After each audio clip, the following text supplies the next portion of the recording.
And welcome to the Aaron Katzman Show. I'm your host, Aaron Katzman. We speak about your life, your money, and your investments. And as always, we're coming to you from the spiritual and soon-to-be financial capital of the world, Jerusalem, Israel. As always, if you like this content, please hit the like button below. And if for some reason that is not comprehensible, you have still not subscribed, please subscribe to both the podcast and our YouTube channel. So we are continuing on speaking with entrepreneurs, and we have an interesting one today.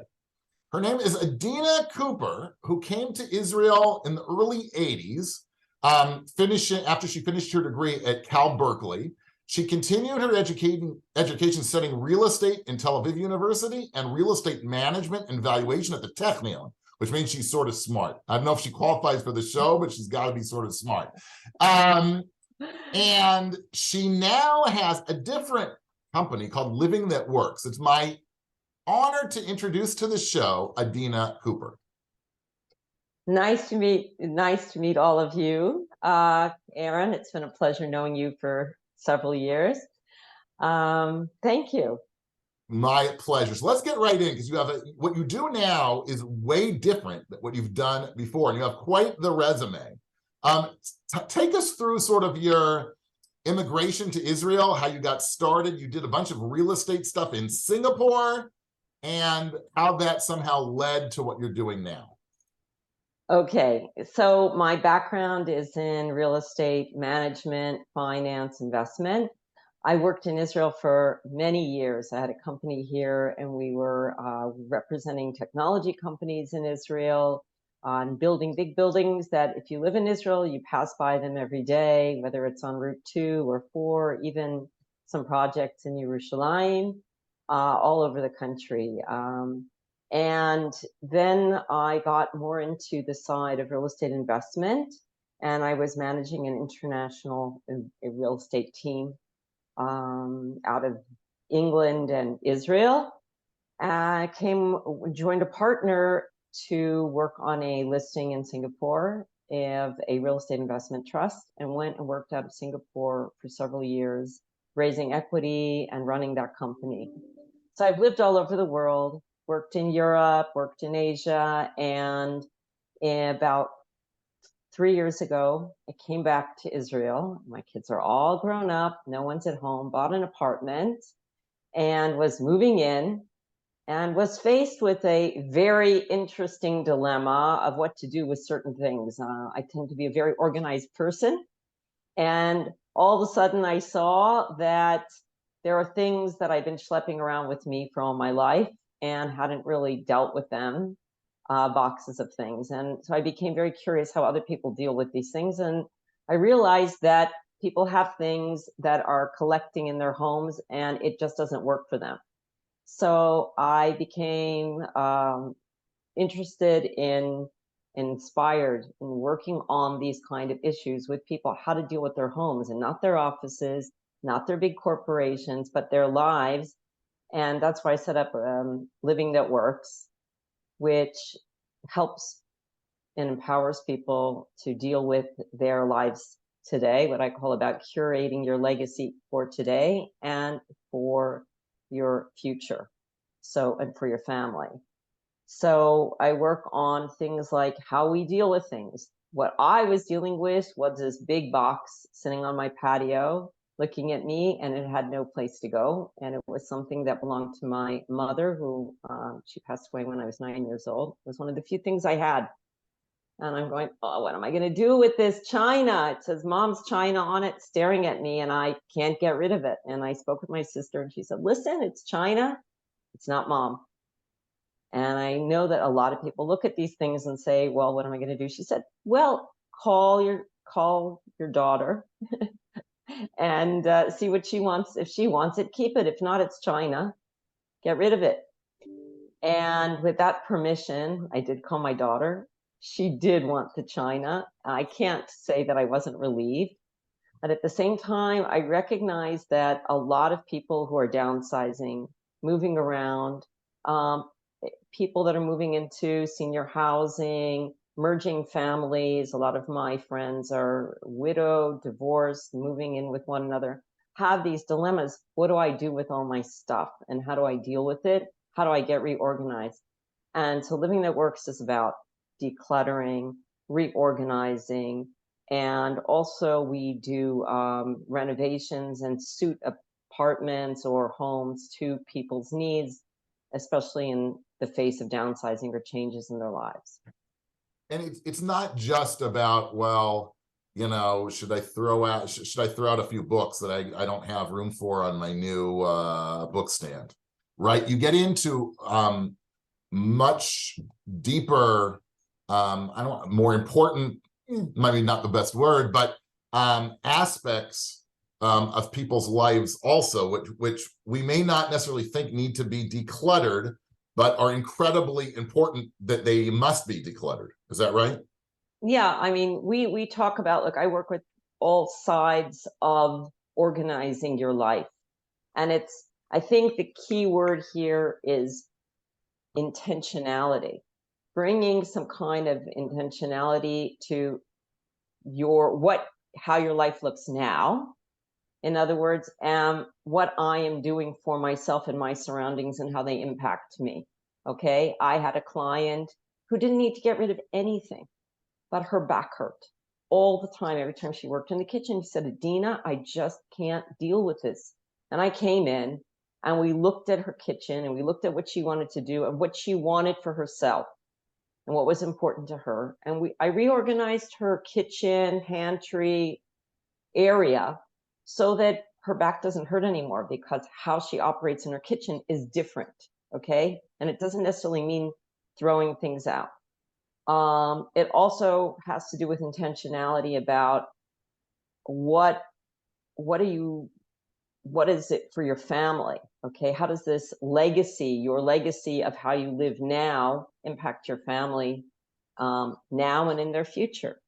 I say to myself and I say to others, what would your life look like if someone had to deal with it now?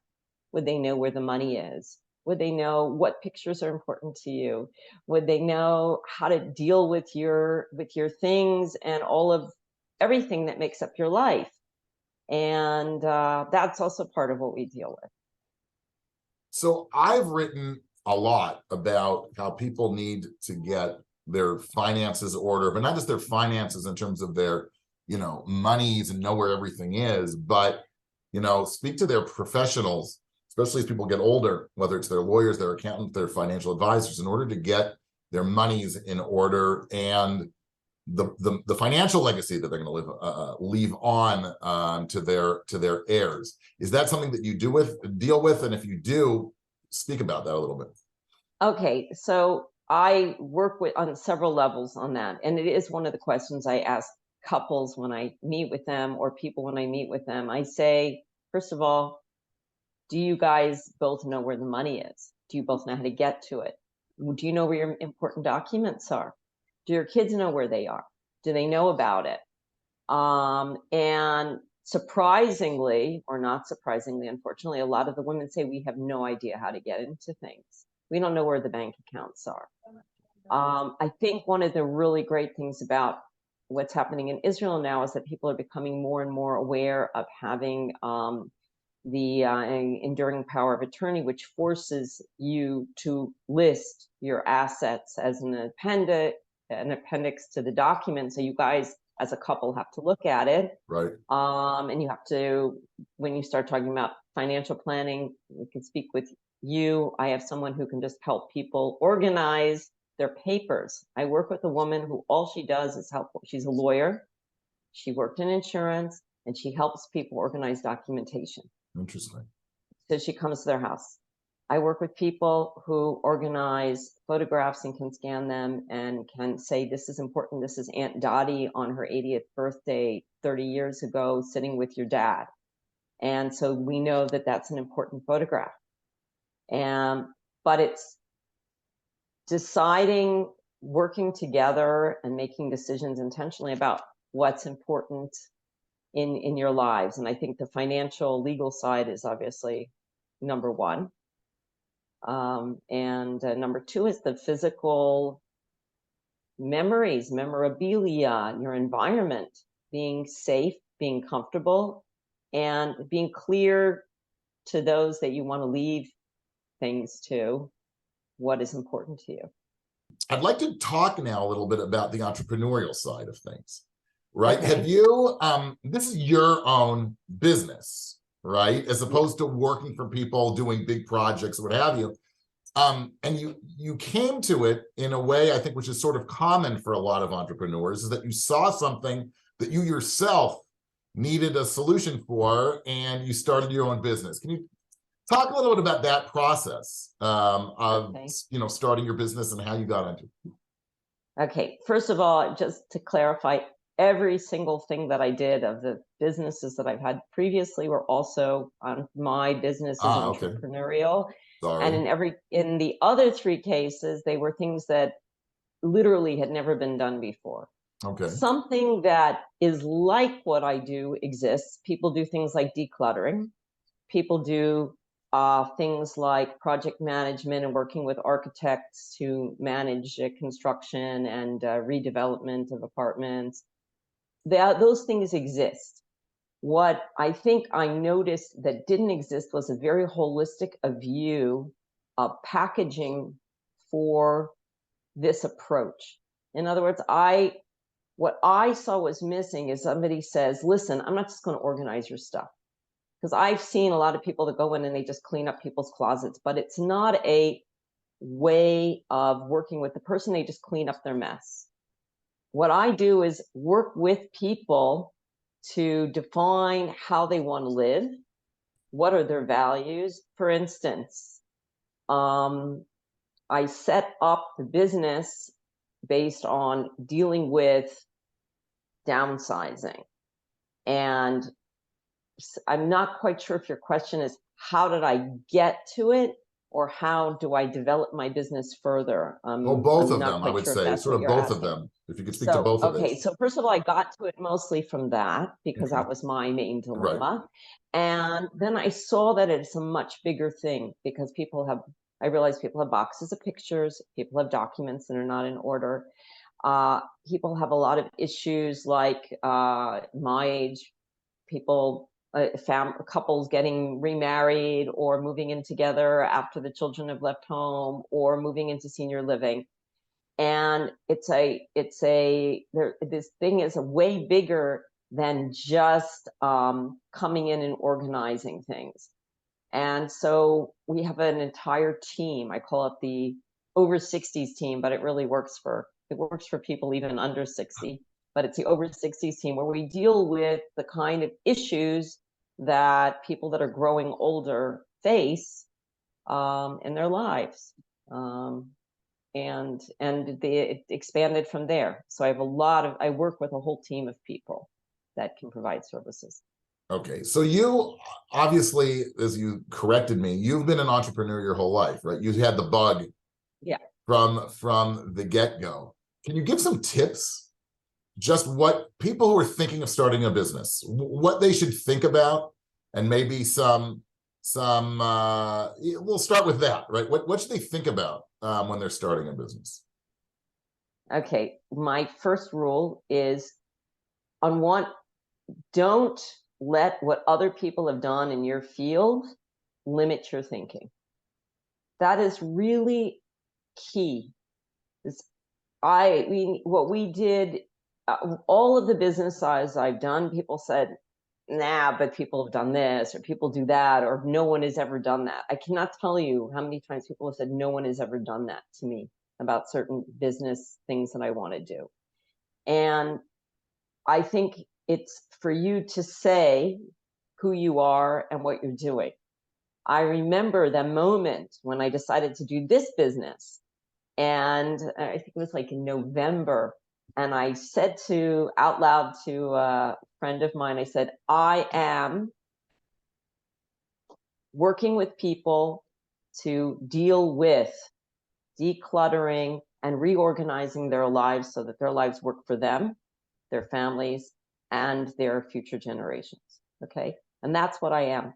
Within a month of declaring it and being in that worldview that that's what I'm doing, and in a very different way than I'm cleaning up people's mess, I was getting jobs, working with very interesting people. For instance, a very well-known Olympian, ex-Olympic athlete came to me and said, look, I want to, my family, I have tons of awards and medals and memorabilia and all kinds of things.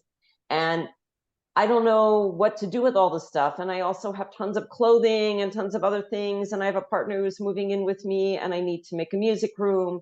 I want to keep things. I want everything to work. And I went in there and we had to decide, well, what are we going to do with all of this sports memorabilia to make it meaningful to and what we did was we looked at who would be receiving these memories. So part of the who happens to be the state of Israel. This is an Olympic athlete. There's certain things of this athlete that are important, let's say, to the state and the nation. So we gave certain things to Wingate, certain things to the National Archives.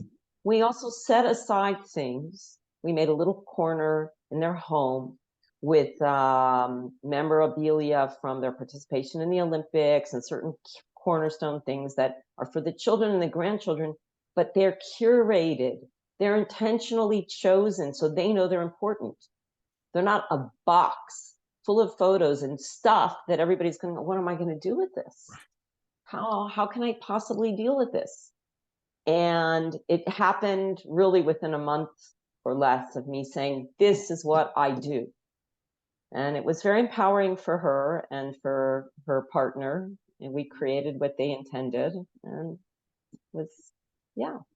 Very, very cool. One of the things that I have heard over and over and over when I've been doing these interviews is that entrepreneurs need a little bit of they need a thick skin, right? Sometimes, right, it all seems so glorious at the beginning until you get your first no and your second no. Can you talk about a little bit of that, sort of the downside, or I don't, it's not a downside, it's part of life, right? About starting a business, hearing no, but sort of forging on, and putting that out of your mind, how important that is for an entrepreneur. I think you hit it the nail on the head, Aaron. In every single business that I started, people said they didn't even get at the beginning what I was talking about. In my first business that we set up in Israel, people said, who needs this?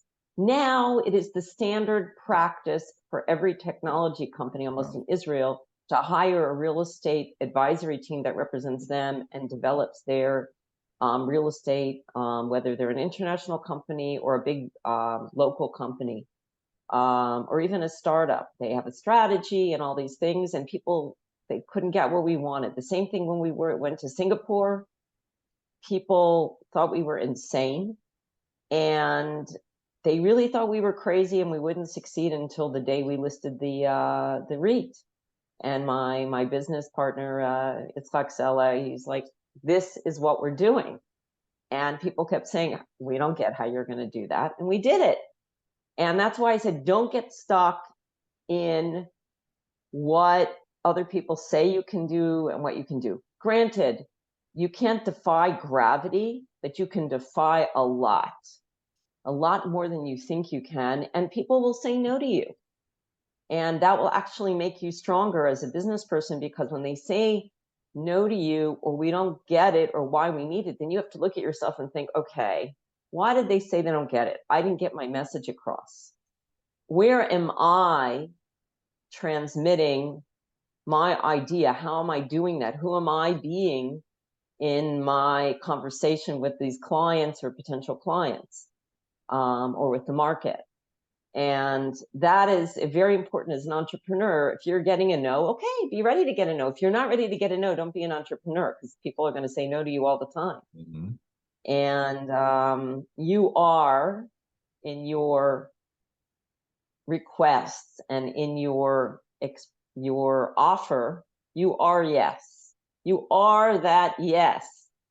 And sometimes people will still say no to your yes. and then take a look at it. You'll get a lot of no's. Use the no to help sort of better the situation or better your offering or whatever it is, or ground Or you. to see where you could have done something differently or what was needed. Or sometimes, and this has happened to me in several cases recently because I deal with personal, private people and not businesses. So it's a different perspective. Everyone, even businesses, all have personalities.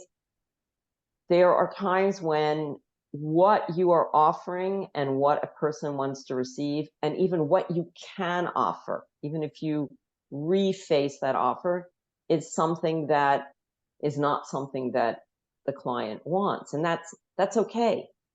It's okay to walk away from business. And in many cases, it's better to say, this is not something I can produce for you. This is not a result that I will be happy in producing or that you will be happy in receiving. Let's say it was nice meeting each other and go on our way. That's huge. For people watching or listening and who are thinking of starting a business, I can speak from my own personal experience. When I started, I took every single account that came to me, right? It could be tiny, because I needed to put food on the table and I wanted to grow the business. But there comes a time where you get stuck with something, you get stuck with that, right? And then it's not easy saying no to new business. Really, it's a challenge. But I totally agree with you that if you can say no, you give the no back to the people, right? You say it's not a fit for me. Ultimately, you're going to thank yourself because you're not going to get yourself into a situation that you don't really want to be in, and you're not going to be able to provide and ultimately, if you can't provide the service for the person, then that's going to get out, right? Because a lot of business is built on word of mouth and customer satisfaction. So if the customer is not satisfied because you're doing something you don't really want to do anyway, that's a lose-lose situation for everybody involved. Yeah, I want to share that I've had situations. Look, my philosophy about what I do is it's not about getting rid of things. It's about making order and making decisions and being intentional and thinking about what is important in your life and for your family. Okay. So, and sometimes people think I'm going to come in and clean up a mess for them. And they say, well, but you don't want me to, you don't ask me to get rid of everything. And I say, no, I don't, but things have to work. And if somebody, is a hoarder, or they have a really, situation where this is something that I'm not telling you to throw out everything, but we have to also be able to walk in your apartment. We have to be able to deal with your life and your kids. You don't want to leave this to your children. You have to do something. And I can't provide that kind of support, then I just say straight out, that is something that we can't do right now together. We have to look at things in a different, have to look at things together in a different way. Adina, this has been great. I really appreciate you coming on. Once again, how can people contact you?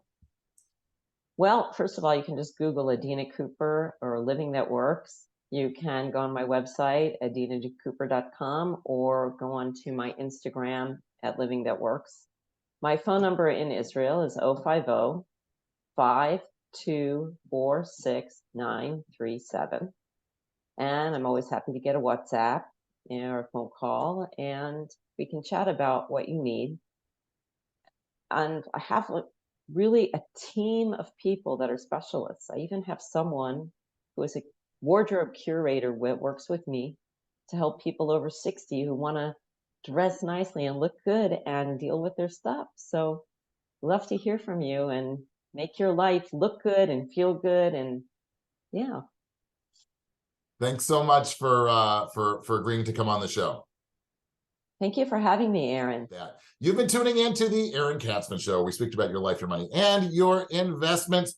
Be sure to like the video and the podcast. And if you're not subscribed please subscribe to the YouTube channel and to the podcast as well. Thanks so much for tuning in, and we'll speak to you soon.